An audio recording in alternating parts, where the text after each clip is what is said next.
इन पे छेड़छाड़ का प्रकरण दर्ज हुआ था, नाबालिग बेटी ने कराया था और इसमें जेल भी गए थे। तब जो भारतीय जनता पार्टी के उपाध्यक्ष थे, हमने तत्काल इनको भारतीय जनता पार्टी से निष्कासित किया था, तब इन्होंने जाके कांग्रेस ज्वाइन की थी। चलिए क्या बात करेंगे बेटियों के बारे में? आपने भेजा तो रामनिवास जी को कई बार, मलाई खाने गए थे क्या वो? बिल्कुल बिल्कुल मलाई खाने के लिए। हमारे यहाँ तो स्वतंत्र थे, बीजेपी में मलाई खाने के लिए तो गए और क्या के लिए गए? अच्छा। बिल्कुल मलाई खाने गए हैं। अच्छा, उनके जाने से कांग्रेस को कोई फर्क पड़ेगा क्या? देखो कांग्रेस एक समुद्र है और छोटे छोटे तालाब नदी नाले निकलते रहते हैं और कांग्रेस का कुछ बिगड़ने वाला नहीं है। कांग्रेस जाती वही है। वो बीजेपी के तीनों पदाधिकारी थे, उन्होंने बलात्कार किया 1-1.5 महीने बाद और मणिपुर में बच्चियों को नंगा घुमाया।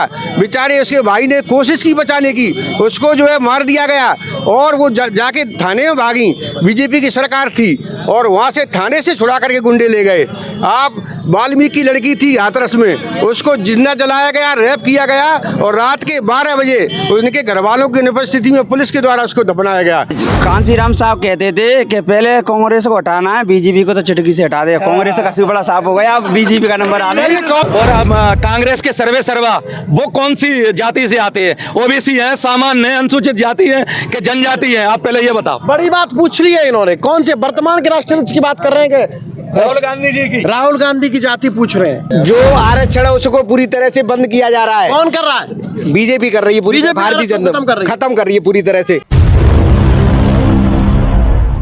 सियासी शतरंज के इस खेल में कांग्रेस को लगातार भाजपा ऐसे तोड़ रही है जैसे ये मानो कि भाजपा में कांग्रेस के नेताओं की लाइन बन गई है। आज विजयपुर के विधायक रामनिवास रावत ने भाजपा की सदस्यता ले ली है और आज मेरे साथ में कांग्रेस के सदस्यगण भी हैं, नेतागण भी हैं और भाजपा के और बसपा के भी हैं। अब यहाँ जान लेते हैं कि उनके जाने के बाद में कितना गणित बिगड़ रहा है कांग्रेस का और भाजपा में आने से भाजपा को कितनी ताकत मिली है। लोकसभा सीट मुरैना सोपोर चर्चाओं में इस वजह से है कि यहाँ से मध्य प्रदेश के भारतीय जनता पार्टी के प्रदेश अध्यक्ष बीडी शर्मा भी आते हैं। ये सीट इस वजह से भी चर्चाओं में है कि मुरैना सोपोर से विधानसभा के अध्यक्ष नरेंद्र सिंह तोमर भी आते हैं, जो यहाँ से 2 बार सांसद रहे हैं और कृषि मंत्री भी रहे हैं। तीसरा चर्चाओं में उस वजह से है कि आज कांग्रेस में भी वो प्रत्याशी हैं जो कभी भारतीय जनता पार्टी से विधायक रहे हैं। अब नाराजगी क्यों थी, क्यों लोग चले गए और आखिर अब कांग्रेस किस तरह इस चुनाव को देखती है, तो पहले कांग्रेस से ही सवाल जवाब चालू करते हैं, फिर इनसे जानेंगे। सर बताइए, आज कांग्रेस के विधायक ने लगातार कांग्रेस को छोड़ दिया, कांग्रेस के नेता छोड़ते चले जा रहे हैं भारतीय जनता पार्टी में, देखिए क्या कारण है? माननीय 16 तारीख को माननीय नीतीश शुक्रवार जी ने जब फॉर्म जमा किया था मुरैना में, तब इन्हीं माननीय पूर्व मंत्री रामनिवास रावत जी ने मंच से ये कहा था कि देखिए पूरे इंडिया में तो छोड़ो, मोदी की वर्ड महा झूठा है, मोदी विश्व में भी झूठा है और बीजेपी सरकार ने संविधान को नष्ट कर दिया, लोकतंत्र को तहस नहस कर दिया। आज वही रामनिवास रावत कमल का फूल लेकर के लोगों से वोट मांगने जाएंगे और हमसे भी कहा कि आप प्रचार करिए। हमने पूछा कि क्या करना है, बोले आप प्रचार करिए कांग्रेस का, कांग्रेस को जिताएंगे। अब हम किस मुँह से जा करके ये कहेंगे बीजेपी को जिताएगी? बात चलिए, मोदी जी को झूठा बता रहे हैं, क्या कहेंगे सर? विश्व का झूठा बता रहे हैं, क्या कहेंगे इस पर? मोदी जी तो पूरी ताकत से सत्य बोलने वाले हैं और उनकी सच्चाई आज पूरा भारत ही नहीं पूरा विश्व मान रहा है। जैसा कि अभी इन्होंने कहा, संविधान वाली बात कही, मैं आपसे पूछना चाहता हूँ, बाबा साहब अम्बेडकर ने संविधान की रचना कब की थी? 1950 में। 1950 से लगातार कांग्रेस का शासन रहा।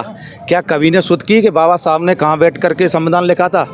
जब भारतीय जनता पार्टी की सरकार बनी और इस देश में प्रधानमंत्री अटल बिहारी वाजपेयी जी बने, तब उन्होंने उस मकान को खरीदा करोड़ों रुपए की लागत में, और जिसमें बाबा साहब ने संविधान लिखा था, उस मकान को संग्रहालय बनाने का अगर किसी ने काम किया है तो भारतीय जनता पार्टी की सरकार और माननीय अटल बिहारी वाजपेयी ने किया है। जिस मऊ में जन्मे बाबा साहब अम्बेडकर, उस मऊ को धाम बनाने का अगर किसी ने काम किया है तो भारतीय जनता पार्टी की सरकार ने काम किया है। ये बाबा साहब की बात करते हैं। बाबा साहब को तो भेजने का इनकी इच्छा ही नहीं थी कांग्रेस की कि बाबा साहब जैसा विद्वान व्यक्ति उस संविधान में शामिल हो। वो भारतीय जनता पार्टी और जनसंघ के संस्थापक डॉक्टर श्यामा प्रसाद मुखर्जी थे, जिन्होंने पश्चिम बंगाल से उनको भेजने का, अम्बेडकर जी को भेजने का काम किया। आज आप देखिए, आप उठा करके देखिए, क्या कभी भेदभाव भारतीय जनता पार्टी करती है?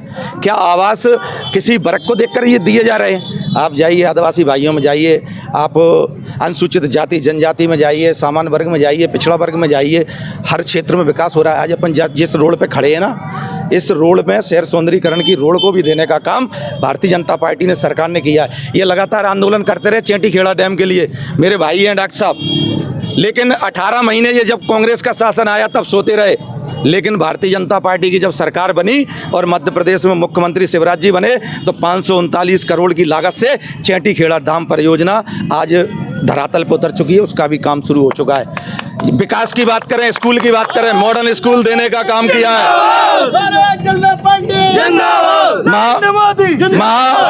महाविद्यालय देने का काम किया है, ITI स्कूल देने का काम किया है। आज देखिए सही मायने में अगर अंतिम छोर पर खड़े व्यक्ति की किसी ने चिंता की है, बाबा साहब के सपनों को साकार करने का काम कर रही है तो भारतीय जनता पार्टी कर रही है। ये कहते हैं संविधान खत्म करके, ऐसे ही लोगों को डरा करके जिन्होंने आज तक शासन करते रहे, मैं आपसे दावे के साथ कह सकता हूं, डरा कर लोगों को धमका कर आप वोट लेना चाहते हो। संविधान की बात कर रहे हो, बाबा साहब की बात कर रहे हो। बाबा साहब तो कांग्रेस को हमेशा उन्हें बेइज्जत करने का प्रयास किया, उन्हें पीछे धकेलने का प्रयास किया। भाजपा तो उनके सपनों को साकार कर रही है, क्या कहेंगे? देखिए ऐसा है, कांग्रेस ने कभी भी ऐसा काम नहीं किया कि बाबा साहब का अपमान किया हो। अभी भारतीय जनता पार्टी की सरकार है, आप देख लीजिए कल कई वो है न्यूज़, अभी बाबा साहब की मूर्तियों को तोड़ा जा रहा है। अभी आप देखोगे इनके शासनकाल में जितनी मूर्तियां तोड़ी गई हैं वो कभी भी नहीं तोड़ी गई। असली हकदार जोड़ा क्या है आपने तो बताओ। हम देखिए अब ये बात करते हैं, ये बात करते हैं। रोक के सुनो, देखो आप मजे से देखो, मजा आएगा आपको। आप सुनो, नारेबाजी से कुछ नहीं होगा। आप सुनिए, आपको डिबेट में मजा आएगा। आप सुनिए, चिल्लाने से सच्चाई नहीं दबती है। आप देख लीजिए, बात करते हैं इंटरनेशनल, लेकिन आप भारत के अंदर देखिए 5 किलो राशन के लिए जो फ्री में राशन मिलता है उसके लिए 1150 का सिलेंडर खरीदा जाता है। आज देखिए तुम पेट्रोल के दाम, डीजल के दाम और आप दाल के दाम, तेल के दाम, कितनी महंगाई हो गई है। ये इंटरनेशनल बात करते हैं, लेकिन धरातल पे आप ये बताइए इन्होंने क्या किया है जनता के लिए। चलिए महंगाई बढ़ी है, महंगाई पर कुछ कहेंगे? भाजपा शासन में महंगाई बढ़ी है, दाम उल्टे सीधे पहुंच गए हर चीज के। अरे महंगाई बढ़ी है तो इसकी जरूरी कांग्रेस है। अच्छा, हाँ। कैसे? पूरी की पूरी महंगाई की कांग्रेस ने बढ़वाई है शुरुआत से। लेकिन मोदी जी जब मोदी जी को जब देश में सरकार चलाने का मौका मिला तब सिलेंडर 355 का था, अब 1150 का है, तो कांग्रेस कैसे जननी हो गई? 850 का है, 1150 का। चलिए मैं बताता हूं आपको, इनसे पूछो। दिग्विजय सिंह जी हमारे मतलब जो सेक्रेटरी या मतलब पंचायत कर्मी थे, उनको 500 रुपये में नौकरी करा रहे थे। आज उनकी तनख्वाह देखो, और ज्वाइनिंग तो दी थी, वो कैसी दी थी, अंगूठा छाप भी आज भी नौकरी कर रहे हैं। जो पढ़ाने नहीं जाते नेतागिरी करते हैं। दूसरी बात ये है कि 500 रुपये में नौकरी करते देते थे। ये हमारे जो शिक्षा कर्मी थे उनको कितने पैसे दिए जाते थे? मध्य प्रदेश की सरकार ने आंगनबाड़ी कार्यकर्ताओं को भी 12,000 रुपये देने का काम किया है। अगर महंगाई बढ़ी है तो उनकी आय भी बढ़ी है। दुगनी आय करने के लिए किसानों के लिए आप देखिए, किसान सम्मान निधि केंद्र की सरकार भी देती है और मध्य प्रदेश की सरकार भी देती है। चलिए महंगाई बढ़ी है तो आय बढ़ी है, और भी कुछ कहेंगे? आप दोनों ही एक दूसरे पर आरोप लगाएंगे, क्या कहेंगे आप? पहले उनकी बात तो है। नहीं आप बताइए। मैं बताऊंगा। देखिए, बीजेपी सरकार कहती है बेटी बचाओ बेटी पढ़ाओ। बेटियों के साथ इतना घोर अन्याय हुआ। कठुआ में एक 8 वर्ष की बच्ची के साथ बलात्कार हुआ, बीजेपी के लोगों ने समर्थन किया।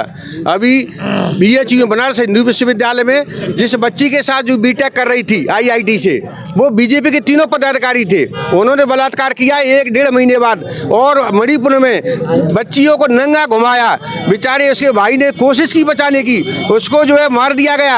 और वो जाके थाने में भागी, बीजेपी की सरकार थी, और वहाँ से थाने से छुड़ा करके गुंडे ले गए।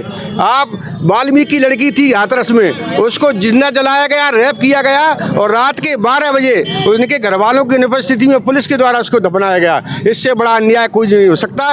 इन्होंने जो घोषणा की कि हम पेट्रोल के दाम कम करेंगे, हम जो है डॉलर की कीमत कम करेंगे, हम आएंगे तो ना खाएंगे ना खाने देंगे, लोकपाल लाएंगे, न तो लोकपाल लाए, न 2 नंबर का धन लाए और 15-15 लाख खाते में देंगे, किसी के खाते में एक नया पैसे नहीं आया। ये झूठों की सरकार है, ये झूठों की सरकार। चलिए, झूठों की सरकार है, बेटियों के साथ उत्पीड़न हो रहा है, झूठों की सरकार है, बेटियों के साथ उत्पीड़न हो रहा है, क्या कहेंगे? झूठों की सरकार जो कहने वाले हैं हमारे मित्र हैं, हमारे बड़े भाई हैं। अभी जो बलात्कार की बात कर रहे थे, बलात्कार कहते हैं इस अर्जन की बच्ची किसी की भी हो, बलात्कार तो बलात्कार ही होता है। लेकिन बलात्कार करने वाले कौन है? हम पहले अपने उसमें गलीबान में झांकें कि जो बलात्कार हुए किस शासन में हुए और किस शासन में नहीं हुए।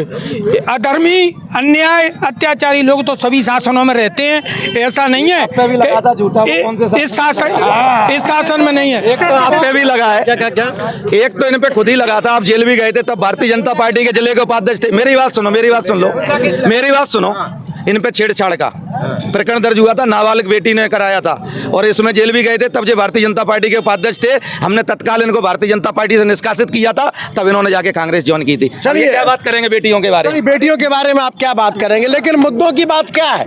यहाँ क्या इस तरह के मुद्दों पर चुनाव होगा? रामनिवास में चले गए, अब विकास की नजर क्या है? मेरी बात सुनिए, मोदी जी ने कहा था कि जब वोट डालने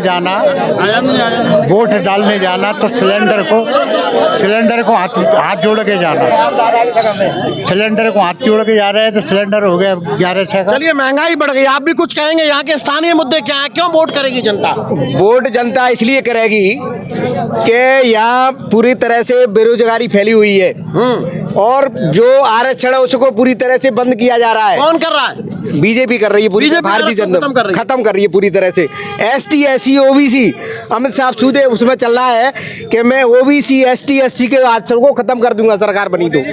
चलिए, आरक्षण को खत्म करने की बात कर रही है, क्या कहेंगे? मोदी जी ने ये कहा है भरे मंच से, बाबा साहब के संविधान को और इसे आरक्षण को कोई माई का लाल खत्म नहीं कर सकता है। और माननीय मोदी जी खुद एक OBC से हैं, हमारे मुख्यमंत्री माननीय खुद एक OBC से हैं, और भारत की राष्ट्रपति अनुसूचित जनजाति से है। जो आज सबसे ज्यादा अगर किसी को मान सम्मान देने का काम किया है तो भारतीय जनता पार्टी की सरकार ने किया है। ST SC OBC को मान सम्मान की जिंदगी तो भारतीय जनता पार्टी ने दी है। रुकिए, क्या कहेंगे? क्या कहेंगे? क्या पूछना चाह? ST SC OBC के लोगों को मान सम्मान की जिंदगी तो भारतीय जनता पार्टी ने दी है, कांग्रेस ने तो कुछ दिया ही नहीं है। देखिए बाबा साहब अम्बेडकर ने कहा था कि संसद में पहले आप ये बताओ कि आपके राष्ट्रीय अध्यक्ष और कांग्रेस के सर्वे सर्वा वो कौन सी जाति से आते हैं? OBC हैं, सामान्य हैं, अनुसूचित जाति हैं कि जनजाति हैं? आप पहले ये बताओ। बड़ी बात पूछ ली है इन्होंने। कौन से वर्तमान के राष्ट्राध्यक्ष की बात कर रहे हैं? राहुल गांधी जी की। राहुल गांधी की जाति पूछ रहे हैं। हमारे राष्ट्रीय अध्यक्ष SC से आते हैं, मल्लिकार्जुन खड़गे जी हैं। नहीं, राहुल गांधी जी अभी कांग्रेस के राष्ट्रीय अध्यक्ष हैं। तो राहुल गांधी जी की बात। चलिए, आपने मुद्दों पे आते हैं, आप तो बताइए।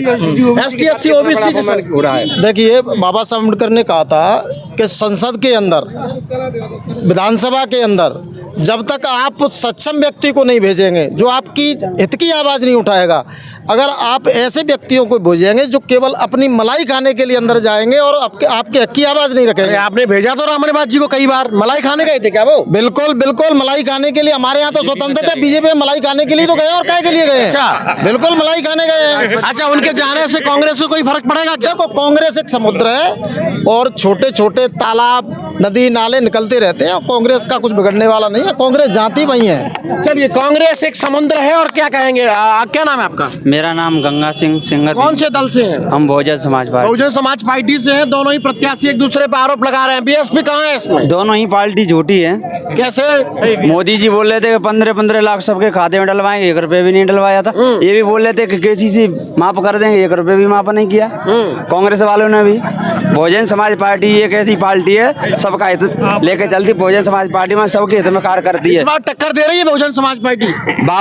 कांसी राम साहब कहते थे कि पहले कांग्रेस को हटाना है, BJP को तो चिटकी से हटा दे। कांग्रेस का सुपड़ा साफ हो गया, अब BJP का नंबर आ गया। कांग्रेस का सुपड़ा साफ हो गया। क्या कांग्रेस का सुपड़ा साफ हो गया, अब BJP का सुपड़ा साफ करेंगे। और भी कुछ नए लोग हैं, आइए। क्या नाम है? यूपी तो साफ हो गई भोजन तो बोलो, आइए। नौजवान हो, क्या कहेंगे इस बार? रामनिवास जी के आने से विजयपुर में क्या हलचल रहेगी? कांग्रेस को कितना नुकसान होगा? भाजपा को क्या फायदा होने वाला? भारतीय जनता पार्टी को बहुत फायदा होगा। कांग्रेस को बहुत गड्ढा में गई, कांग्रेस खत्म हो गई विजयपुर विधानसभा से। मुकाबला मध्य प्रदेश से यहाँ मुकाबला किससे होने वाला? किसी से नहीं, बीएसपी से होगा हमारा। कांग्रेस तो हमारे पासंग में भी नहीं है। देखिए ये कहने लगे, हर एक नेता बोल रहा है कि मुकाबला बीएसपी से है, क्या कहेंगे? हाँ जी, पहले तो मैं अपना परिचय दे देता हूँ। मेरा नाम भोगीराम चंद्रवंशी जी है। चंद्रवंशी जी बताइए। ये सब कहने वाली बातें हैं। कुछ समय पे बीजेपी के लोग कहा करते थे कि हम बीएसपी का नामो निशान मिटा देंगे, लेकिन उन्होंने बीएसपी का नामो निशान आज तक नहीं मिटाया। आज कहें वो श्री रामनिवास जी के जाने के बाद अगर कहीं रामनिवास जी कहे या उनके कार्यकर्ता कहे कि हम विजयपुर विधानसभा से कांग्रेस को ख़त्म कर देंगे, इनकी कोई ताकत नहीं है। कांग्रेस एक संगठन है, किसी भी संगठन को हम कहें कि हम बीजेपी को ख़त्म कर देंगे कांग्रेस में रहते हुए, हमारी भी एक ताकत नहीं है जो कि हम संगठन को ख़त्म कर सकें। फिर नेताओं की लाइन क्यों लगी है? नेताओं की लाइन है, सिर्फ एक ही लालच है, जिसको अपनी संपत्ति बचाना है, ठीक है, उसको जाना है, और जाने वाले को और मरने वाले को कोई रोक भी नहीं सकता। चलिए बड़ी बात बोल रहे हैं, संपत्ति बचाना है तो भारतीय जनता पार्टी में आना है। संपत्ति बचाने का ठेका भाजपा ने ले लिया है क्या? ये सारी बातें भ्रामक हैं। अभी सुन लो, आवाज मत करो, मजा आ रहा हो ना? कांग्रेस के अभी कांग्रेस में जो अभी इन्होंने घोषणा पत्र जारी किया है, उसमें क्या लिखा है आपने देखा है क्या? 35% से ज़्यादा संपत्ति सभी की लेके उन्हें देंगे जो 12-12 जिनके घर में बच्चे पैदा हो रहे हैं। ये क्या है? इनको ये शर्म नहीं आई इस चीज़ को लाने के लिए? आप ये बताइए, इस तरीके के घोषणा पत्र को बनाना आप इनकी जो मानसिकता है ये दर्शाती है। आप ये बताइए, जब 370 हटाने का काम भारतीय जनता पार्टी ने किया, आप देखिए भारत में जैसे देश में 2 निशान, 2 प्रधान, 2 देश बना के रखे थे, उनको अगर किसी ने खत्म करके पूरे भारत को एक सूत्र में जोड़ने का काम किया है तो भारतीय जनता पार्टी की सरकार और माननीय मोदी जी ने करने का काम किया। लेकिन आज धर्म के अलावा मुद्दों की बात क्यों नहीं हो रही? अगर सब कुछ किया है मुद्दों की, एजुकेशन की बात कीजिए ना। एजुकेशन कहाँ है? स्कूलों में कुछ ये बताओ ना कांग्रेस ने क्या किया है एजुकेशन के मामले में ही तो बोल रहा हूँ। कांग्रेस की सरकार नहीं है ना, सवाल आपसे। आप मैं बोल रहा हूँ ना, हमने ITI बनाई है, हमने मॉडर्न स्कूल बनाया है, हमने महाविद्यालय बनाया है, हमने CM राज स्कूल दिया है, हमने शहर सौंदर्यीकरण की रोड दी है। अभी जिस पे ये चमचमाते हुए आते हैं, टेटरा से लेके मोहना तक ये रोड भारतीय जनता पार्टी ने दी है। और यहाँ से लेकर के डबल रोड जो बनने का काम हो रहा है वो श्योपुर तक कौन कर रहा है? भारतीय जनता पार्टी। अब सुनिए मेडिकल कॉलेज जैसी इस छोटे से छोटे से श्योपुर जिले को मेडिकल कॉलेज जैसी सौगात देने का काम अगर किसी ने किया है तो भारतीय जनता पार्टी की सरकार ने किया है। चलिए, श्योपुर में इतनी व्यवस्थाएं दी है, लाइन लगा दी है विकास की, क्या कहेंगे? श्योपुर में तो बहुत अच्छा किया। देखिए सांधना जी सब मेरे सम्मानीय मेरे भाई हैं, बहुत सारी शिक्षा की, स्वास्थ्य की बात की। मैं भाई साहब आदरणीय से यही कहूँगा कि अपना यहीं बगल में अस्पताल है, वहाँ की कंडीशन क्या है ये सारे लोग जहाँ जानते हैं कि वहाँ पर ना तो डॉक्टर है ढंग से। आप रात को 9 बजे पहुँच जाओ, आपको सारे डॉक्टर दारू में मिलेंगे, उन्हें कोई मतलब नहीं है। लेडी डॉक्टर तो है ही नहीं। तो आप देख रहे हो कि 2 या 14 से जिस प्रकार से 23 से महंगाई बढ़ी है बीजेपी के राज में, और जो भी है इस महंगाई पे एजुकेशन की, शिक्षा की, स्वास्थ्य की बात करेगा, मतलब आप विकास की बात करोगे, आपको डराया जाएगा, आपको धमकाया जाएगा। अभी परसों माननीय पूर्व मुख्यमंत्री शिवराज सिंह चौहान आए, इनके ही नेता ने जो बाबूलाल मेवरा जी ने रामनिवास रावत जी के बारे में इतना कुछ बोला, आज वो अच्छे हो गए। इनके ही देश के प्रधानमंत्री माननीय प्रधानमंत्री जी ने अजीत पवार पर 42 करोड़ का घोटाला लगाया 2 दिन पहले बड़े मंच से देश के। 2 दिन बाद उनको अपनी पार्टी में शामिल कर लेते हैं और उप मुख्यमंत्री बना देते हैं। तो ये समझ में नहीं आ रहा कि जो कांग्रेस में या अन्य पार्टियों में है वो भ्रष्टाचार है, और जो भाजपा में जा रहा है वो भ्रष्टाचार कहाँ चला जाता है। ये कौन सी वॉशिंग मशीन है भाई भारतीय जनता पार्टी के पास कि ये सारे जाके उनके सारे पाप धुल जाते हैं। तो ये केवल धर्म की बात करेंगे, ये जाति की बात करेंगे, ये विकास की बात नहीं करेंगे। ये विकास का मुद्दा है कि आज बहुत सारे बहुत सारे हम माननी सुन लीजिए, आप बड़े हैं तो मैं तो यही कहूँगा कि अच्छे स्कूल बनने चाहिए बच्चों के लिए। आज का गांव में चले जाओ आप, मैं नहरखेड़ा गया था कल, वहाँ पर स्कूल मतलब बच्चे जा ही नहीं रहे हैं। बीजापुर विधानसभा के क्षेत्र में आप गसमानी चले जाओ, स्कूल की हालत देख लो, यहाँ के सरकारी स्कूल की हालत देख लो। आज जितनी भी सरकारी हैं उनको आप प्राइवेट कर रहे हो और नेता लोगों के अच्छे अच्छे स्कूल और प्राइवेट ये बना रहे हैं। तो ये बड़ी बड़ी मोटी रकम जी अपने स्कूल और अस्पतालों से ले रहे हैं और जो सरकारी बिल्डिंग है स्कूल अस्पताल जी एकदम ख़त्म होती जा रही हैं। तो मैं तो यही कहूँगा कि इस वक्त जो झूठ का पुलंदा भारतीय जनता पार्टी ने बना के रखा है देश के अंदर, वो ख़त्म होने जा रहा है और इस वक्त इंडिया अलायंस का गठबंधन की सरकार देश के अंदर आने वाली है और यहाँ से नीतू सिकरवार जी अच्छे मतों से जीतने वाले हैं। आने आने से कोई फ़र्क नहीं पड़ रहा, किसी से कोई फ़र्क नहीं पड़ने वाला। रामनिवास रावत जी को 6 महीने बाद इसका जवाब मिलेगा। जनता आक्रोश है, जनता नाराज़ है क्योंकि जनता पूछ रही है कि अब नहीं तो 6 महीने बाद तो हमारे पास आओगे, तो बस इनको 6 महीने बाद जवाब मिलेगा। सर, एजुकेशन पर बड़ा प्रहार किया उन्होंने।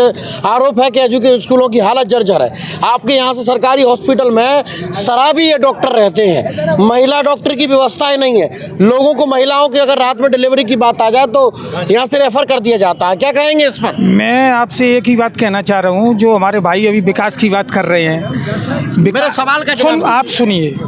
विकास कोई ऊंट घोड़ा नहीं है जो इनको दिखा दिया जाए कि ऊंट जा रहा है, घोड़ा जा रहा है। कौन कहता है कि डॉक्टर नहीं है?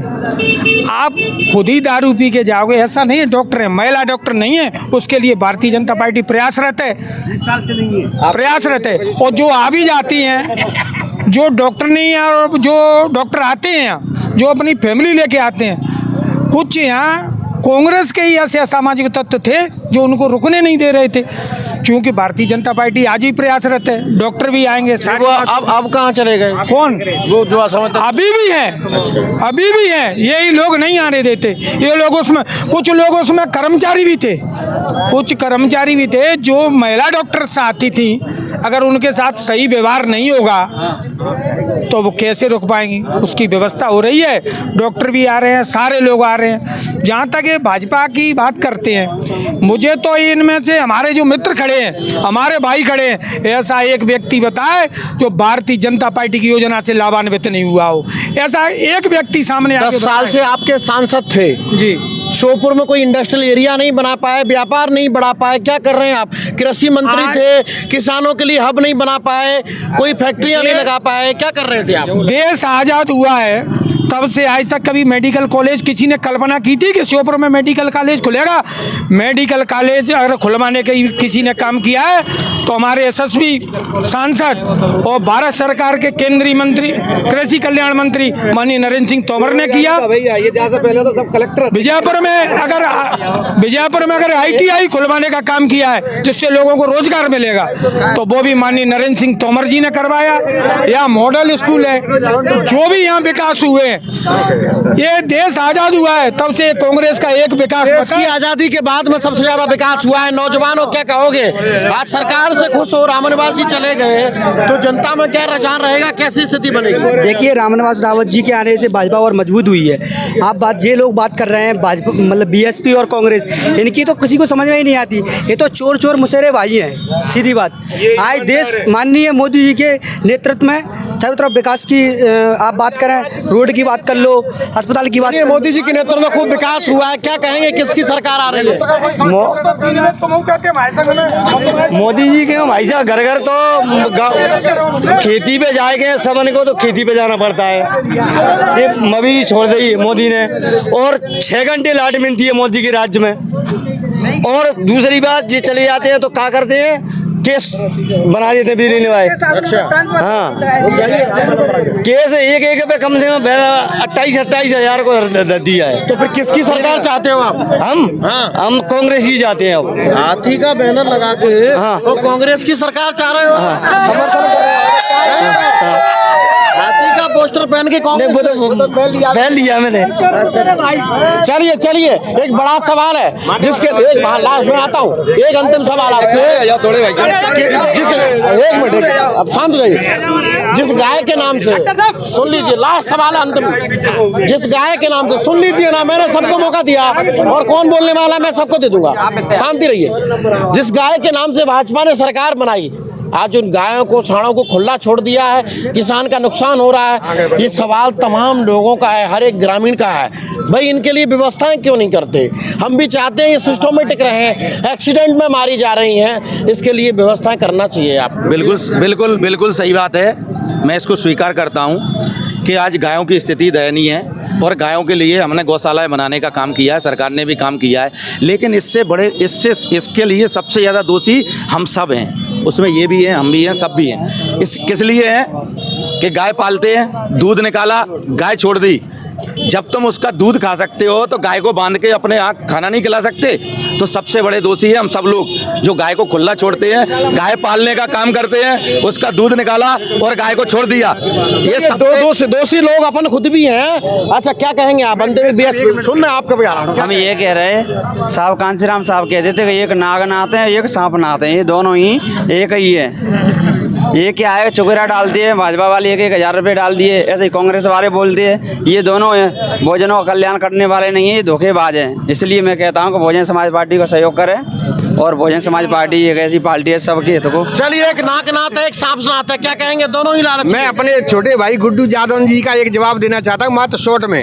इन्होंने कहा कि हमने SC ST OBC के सम्मान के लिए बहुत किया, तो मैं निवेदन करना चाहता हूँ कि जो ट्रस्ट बना है राम मंदिर ट्रस्ट, उसमें हमारा कोई भी OBC 15 ट्रस्ट है, 15 ट्रस्टी, उसमें से एक भी OBC का नहीं है और अन्य जात का भी नहीं है। आप ये बताइए कि जब संसद बना था तो चलो, राष्ट्रपति प्रथम व्यक्ति है ना राष्ट्र का, उस राष्ट्रपति को नहीं बुलाया, राष्ट्रपति मुर्मू को नहीं बुलाया। आप बताइए ये क्या सम्मान करेंगे? कितना बड़ा अपमान हुआ है, राष्ट्रपति का अपमान हुआ। पहले हमारे जो राष्ट्रपति, पूर्व राष्ट्रपति थे, उनके जो मंदिर में गए थे, उनको जो है पूजा करने नहीं दिया। इतना बड़ा अपमान तो मैंने जिंदगी में कभी नहीं देखा। तो SC ST का तो ये अपन ही अपमान करते हैं। छात्रवृत्ति, मेरी बेटी BTech में पढ़ती है, 1 साल से उसको छात्रवृत्ति मिल रही है, नहीं मिल रही है, उसको हमने कम से कम 15 बार CM हेल्पलाइन लगा दी, बोले अगली उसमें बढ़ाओ, अगली उसमें बढ़ाओ। छात्रवृत्ति बंद कर दी OBC की। जो सीनियर सिटीजन थे उनका जो टिकट मिलता था, कंसेशन मिलता, वो बंद कर दिया, सब बंद कर दिया। चलिए, बहुत बड़ा आरोप सर। अभी माननीय मोदी जी ने 70 साल के ऊपर जो व्यक्ति है उनको आयुष्मान धारण कार्ड के बनाने का काम किया है। ये कह रहे हैं योजना का लाभ नहीं मिल रहा है। 5 लाख तक का इलाज मुफ्त कराने का अगर किसी ने काम किया है तो भारतीय जनता पार्टी की सरकार ने काम किया है। आप कह रहे हैं कि अनुसूचित जाति जनजाति की बात कर रहे हैं, मैं इनसे पूछना चाहता हूँ, क्या अनुसूचित जाति जनजाति में 70 साल तक इन्होंने राज किया, क्या किसी एक को पक्का मकान देने का काम किया? आप ये देखिए, क्या किसी भी एक इंदिरा आवास ये पूरे विजयपुर विधानसभा में बता दें, अगर एक इंदिरा आवास ये पूरे विजयपुर विधानसभा में बता दें तो आप जो कहोगे मैं वो करने के लिए तैयार हूँ। दूसरी बात, भाई साहब ने कहा कि अनुसूचित जाति जनजाति, ये कहना है, मैं आपसे ये कहना चाहता हूँ, वो एक कहावत भी है कि जो योग्य होगा, किसी भी जाति का हो, जो योग्य होगा वो इस देश में पूजा जाएगा। कांग्रेस में क्या है कि जो गांधी परिवार का होगा वो पूजा जाएगा। लेकिन बात, मंदिर में क्या योग्य व्यक्ति जाएगा? क्यों, कोई भी जा सकता है मंदिर में, किसने जाने से रोका है? तो फिर क्यों नहीं जगह दी उन्हें? क्यों, हमने तो कांग्रेस को भी दी। इनने क्या कहा, ये तो रामद्रोही है, ये तो भगवान के द्रोही है। इन्होंने नेता, इन्होंने निमंत्रण स्वीकार किया है, ये मंदिर में गए नहीं है। इन्होंने बोला था मुंह से अपने से कि हमारे कांग्रेस का कोई व्यक्ति नहीं जाएगा। एक थे अपने वो आचार्य प्रमोद कृष्णन जी, उन्होंने कहा था कि कांग्रेस पार्टी राम विरोधी पार्टी है और इसीलिए मैं कांग्रेस को छोड़ करके जा रहा हूं, और उन्होंने नरेंद्र मोदी जी के साथ मंदिर पे गए। चलिए, अंतिम सवाल का जवाब इनसे ले लेते हैं। वो तो कह रहे हैं कांग्रेस राम विरोधी पार्टी है। देखिए, मंदिर एक आस्था का विषय है, मंदिर एक आस्था का विषय है, और मंदिर जाने से रुक जाइए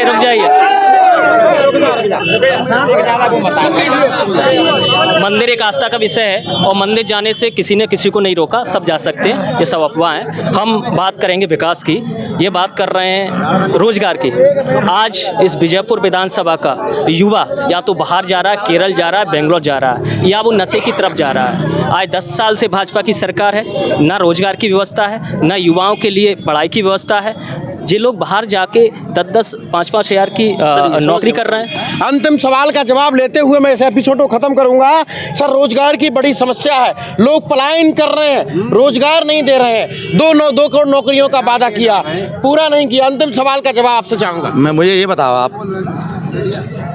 रोजगार देने की बात है, आप देखिए मुद्रा लोन योजना कौन लेके आया? भारतीय जनता पार्टी लेके आई।